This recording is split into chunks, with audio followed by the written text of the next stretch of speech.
et bienvenue une nouvelle fois dans la bibliothèque du Conservatoire national des arts et métiers.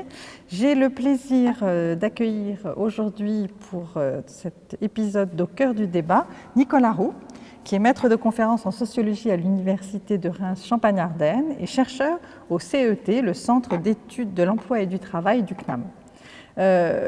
Ma première question sera sur l'aide exceptionnelle pour les travailleurs précaires qui a été mise en place par le gouvernement en octobre 2020, qui était initialement prévue jusqu'en février 2021, qui a finalement été allongée jusqu'au mois de mai. En tant que sociologue du travail et de l'emploi, que pensez-vous de ce dispositif et que nous dit cette aide exceptionnelle plus généralement de la précarité de l'emploi en France aujourd'hui ? Alors, dans un premier temps, on peut la considérer comme une sorte de coup de pouce financier, dans une logique de plus de survie financière, donc pour soulager financièrement ces travailleurs-là, même s'il y a quelques limites qui ont été soulevées sur le après, c'est-à-dire qu'est-ce qu'il en vient une fois l'aide terminée, sur le montant qui est en dessous du seuil de pauvreté, et sur le non-recours au droit, puisqu'on sait que les plus précaires sont ceux qui ont le plus de probabilité de ne pas recourir à l'assurance chômage. Bon, mis à part ça, moi ce sur quoi je voudrais insister, c'est le ciblage de l'aide sur ce qu'on appelle les permittents, c'est-à-dire ceux qui auront travaillé plus de 60% du temps en 2019 et qui n'ont pas pu travailler assez en 2020 pour recharger leurs droits.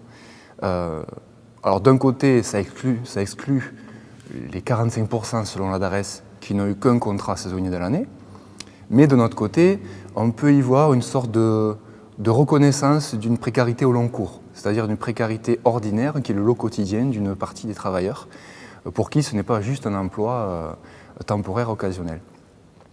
Car pour moi, ça signifie une tendance plus profonde, un fait social contemporain majeur, qui est que de plus en plus d'individus sont placés dans ce qu'on appelle un précariat, qui alterne emploi, chômage sur la longue durée.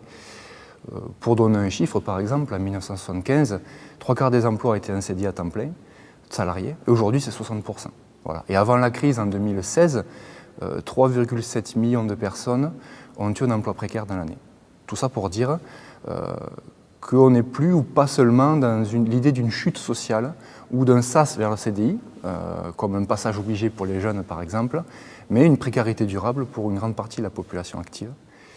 Et donc cette crise liée à la Covid-19, si elle a eu un intérêt, si je peux m'exprimer ainsi, c'est de donner une sorte de coup de projecteur sur ces travailleurs ordinairement invisibles du grand public que sont les intermittents de la restauration, les saisonniers du ski, des stations balnéaires, de l'agriculture, ou encore les intérimaires du bâtiment et de la logistique. Voilà. Et donc ça nous invite à réinterroger une société qui, tout en créant de la précarité, a tendance à la voir comme une réalité exceptionnelle, temporaire ou transitoire. D'accord, très bien. Et donc, effectivement, vous travaillez sur ces sujets depuis longtemps parce que votre thèse fait une comparaison originale entre les saisonniers agricoles et les artistes intermittents du spectacle. Alors, pourquoi cette comparaison et en quoi cette comparaison nous éclaire sur les contours et les transformations du travail et de l'emploi ? Alors, j'ai choisi ces deux cas contrastés parce que d'abord, ces deux secteurs, certes qu'a priori tout oppose, mais qui sont les secteurs où on embauche le plus en emploi court. Selon l'INSEE, c'est 27% en agriculture des embauches et dans le spectacle, c'est 34%. Et c'est historique et c'est bien avant la période de crise des années 70.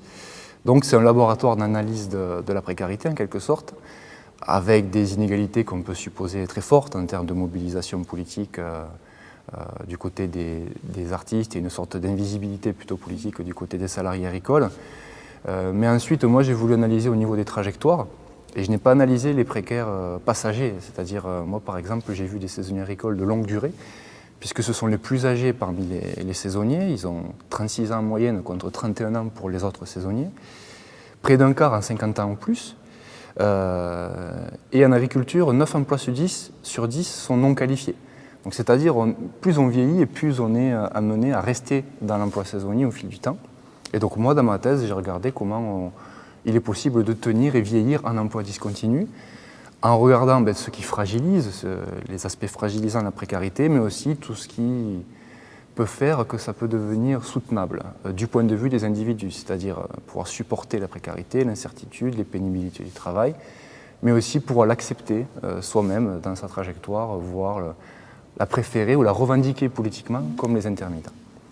Et sur ce que ça nous dit aujourd'hui, il y a eu de nombreuses questions sur comment on fait pour réduire ou sécuriser la précarité depuis la crise sanitaire et le mouvement des Gilets jaunes aussi qui avait interpellé les pouvoirs publics pour mettre en place non plus seulement des mesures exceptionnelles d'urgence, mais des solutions durables pour résoudre ces tendances lourdes et les problèmes structurels de l'emploi discontinu. Il y a deux grands leviers, notamment agir sur la protection sociale. Il y a eu beaucoup de débats récemment sur soit étendre l'intermittence à l'ensemble des salariés de l'emploi discontinu, comme pour les intermittents du spectacle, soit on a parlé d'un revenu inconditionnel, revenu universel de base. Je trouve ça intéressant parce que ça permet d'avancer sur une reconnaissance sociale du précariat comme un fait social, quoi. Voilà, qu'est-ce qu'on fait de cette précarité durable? Et de notre côté, on peut agir aussi sur l'emploi, soit favoriser les reconductions automatiques des contrats précaires. Il y a eu par exemple lors de la loi travail en 2017, on a mis en place une reconduction automatique du contrat saisonnier d'une année sur l'autre. Il y a des clauses, ça dépend de la bonne application de l'employeur, donc il y a des motifs de discussion, mais vous voyez, il y a des choses comme ça qui se mettent en place, même si le risque c'est d'institutionnaliser encore plus ce précariat. Voilà. Et donc on peut aussi agir pour favoriser l'emploi permanent. Et il y avait par exemple l'idée d'un bonus-malus qui avait été soulevé sur l'embauche, sur les cotisations patronales pour l'embauche en contrat court. Bon, depuis ça a été un peu oublié, mais pour donner un exemple, par exemple en viticulture, au début des années 2000, la taille c'était considéré comme le symbole du travail permanent. Et en fait, le CDD saisonnier, c'est un peu banalisé, routinisé. Il est fait beaucoup maintenant par des salariés saisonniers.